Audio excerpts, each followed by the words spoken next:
Hello, bachcho. Let's read out the questions. Question says a boy of mass 40 kg gets an energy of 21 kilojoule by eating a bread.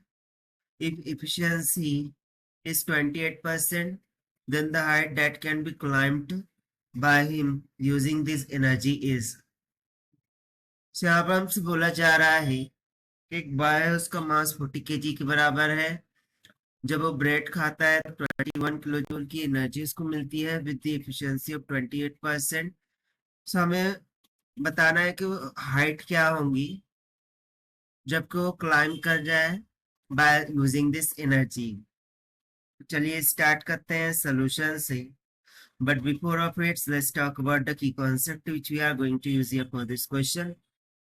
So height को climb करने के लिए उसे required होगी potential energy which can be stated as PE is equals to m into g into h, जहां पर m mass होगा, g acceleration due to gravity और h हाइट को रिप्रेजेंट करेगा।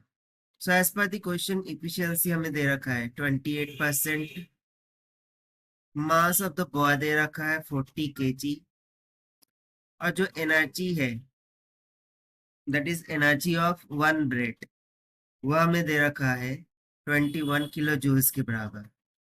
तो सबसे पहले तो हम efficient energy required by the boy इसको कैलकुलेट कर लेते हैं। So it must be equals to the efficiency multiply by the energy of bread. So this must be equals to 28% यानी कि 28 by 100 multiply by 21 kilo means टू से 10 to the power 3। So it will comes around 5880 joules. इतनी एनर्जी boy को required होंगी, efficient होंगी to climb that height. So to climb a height of h, the boy utilizes the potential energy as we have seen from the concept.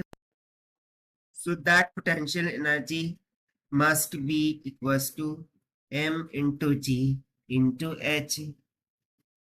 So this will be equals to mass कितना है 40 kg multiply by g is acceleration due to gravity जिसकी value होती है 9.8 metre पर second square के बराबर multiply by height हमें calculate करना है। सो इसको देखिए यहाँ पर हमने जो कैलकुलेट किया इसको इक्वेशन 1 मानेंगे और इसे इक्वेशन 2।